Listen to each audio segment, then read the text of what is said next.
神話の時代、まだ日本という国の形が定まっていなかった頃、そこに一人、苦しみの中から立ち上がり、争いではなく、優しさで国を築いた神がいた。その名は、大国主の御事。兄たちにそねまれ、命を狙われながらも、何度も諦めずに立ち上がる。恋、試練、国づくり、そして国を譲る、という壮絶な決断。彼の波乱に満ちた物語は、まさに現代を生きる私たちの心に響く、生きる力の源。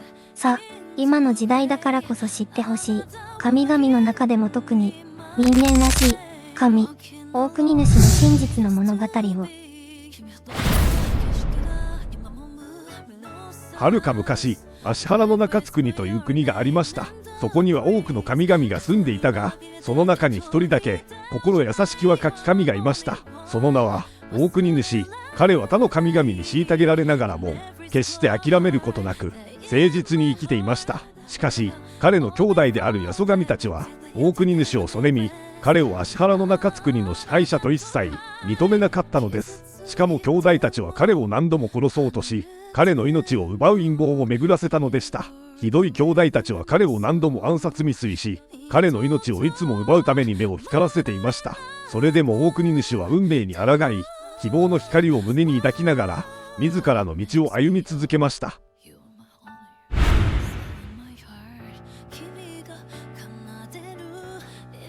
ある日、大国主は八十神たちと共に稲葉の国へ向かうこととなりました。その道中、彼らはかわいそうな一匹の傷ついた白ウサギに出会います。八十神たちはウサギを嘲笑い、ひどいことにさらに傷つけた。しかし他のクソ神とは違い、大国主だけはその重傷の白ウサギを優しく抱え、正しい治療法を教えたのでした。ウサギはめちゃくちゃ感謝し、あなたこそがこの国を治めるべき存在ですと告げます。この白ウサギとの出会いが大国主の運命を大きく変えることになるのでした。それは神々の世界における彼の真の価値が初めて認められた瞬間だったのです。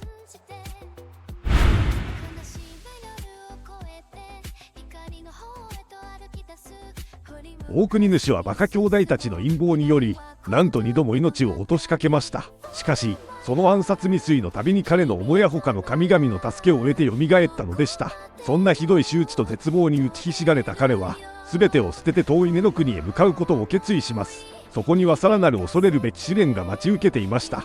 彼の父であり、根の国を支配するスサノオノミコトが大国主に数々の試練を課したのでした。その試練の中で大国主はさらなる知恵と勇気、そして真の愛を学んで神として成長していくのでした。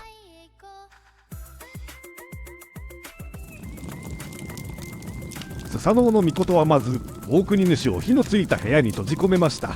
だが彼はスサノオノミコトの娘スセリ姫の絶妙な助けを得て何とか脱出しました。次に毒蛇やムカデの巣に放り込まれたが、知恵をフルで絞りこれも何とか生き延びる。そして最後の試練、これもまたイカれた試練。スサノオノミコトの髪のシラミを取るよう命じられるが、それはなんと毒ムカデだった。ほんまにスサノオはクレイジーだと大国主は内心思いました。しかし大国主はここでもスセリ姫の知恵を借り、ムカデを巧みに処理しました。この試練を乗り越えた彼を見て、スサノオノミコトは初めて彼を認めたのでした。いや、おかしいだろうと言いたくなりますか。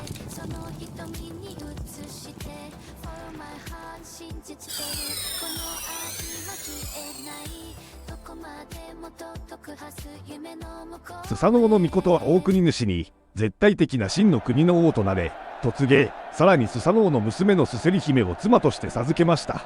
大国主は新たな決意と希望を胸に根の国を去り、芦原の中津国へ戻りました。そして大国主はかつての弱いメンタルではなくたくましくなっていました。彼は芦原の中津国をすごく発展させ、農業を広め、医療を整え、人々が豊かに暮らせる国を見事に築いたのです。こうして彼は国を作る神として人々に崇められるようになったのでした。その偉業は時を超えて永遠に語り継がれ、今もなお日本の礎として生き続けているのです。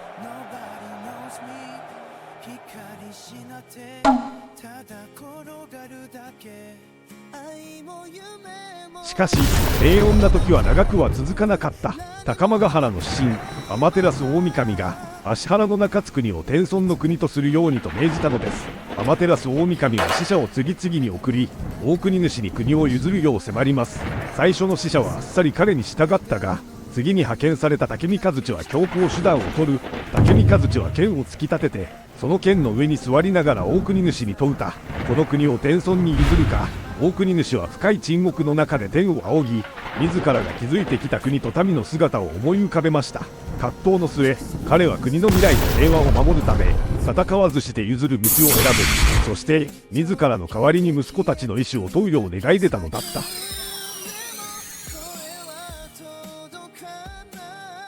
大国主は、自らが築いた国を簡単に手放すことはできませんでした。しかし、彼は争いを全く好まぬ神でした。彼の子、武見方が武見和地と戦いを挑もうとします。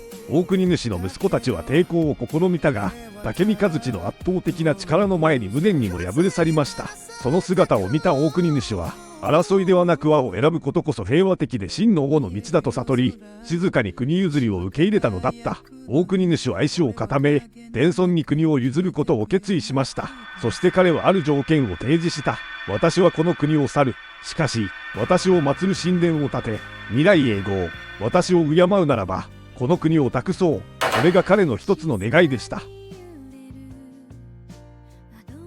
こうして、大国主は天孫に国を譲り、芦原の中津国の統治権は天孫へと移りました。しかし、大国主は決して消えたわけではありませんでした。彼は、過疎家よ、すなわち神の世界へと移り、見えざる存在として今もこの国を見守り続けているのです。そして、彼を祀るために建てられたのが、今もなお日本中の人々が参拝する出雲大社なのです。その神殿は大国主の偉大な功績と深い慈愛を伝える聖地として、1000年以上にわたり崇敬を集めてきました。人々は今も、豊穣と平和、縁結びを願い、出雲の地に祈りを捧げ続けているのです。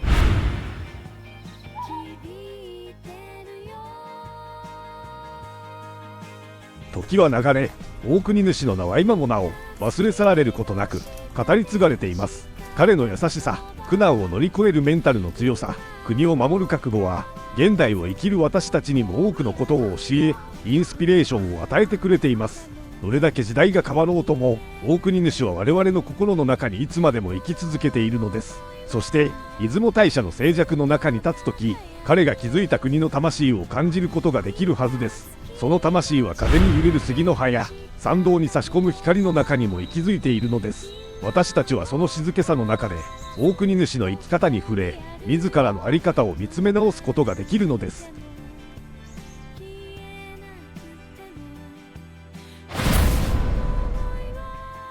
大国主の物語は神話でありながら、私たちが今を生きる上での人生の教科書でもあります。理不尽な仕打ち、繰り返される試練、奪われた未来。それでも彼は、怒りや復讐ではなく、誠実さと優しさで運命を切り開きました。現代を生きる私たちもまた、不条理に出会い、努力が報われないと感じる日があるでしょう。でも、そこで踏みとどまり、腐らずに歩み続けることで、あなたの中に、国を作る力が芽生えます。大国主が選んだのは、力ではなく、心で国を築くこと。それはまさに、他人を思い、自分を信じて生き抜く力の象徴です。あなたの優しさは、弱さではありません。それは、未来を変える強さです。どうか忘れないでください。今、あなたが抱えている苦しみも、いつか誰かの希望になる日が来るということを。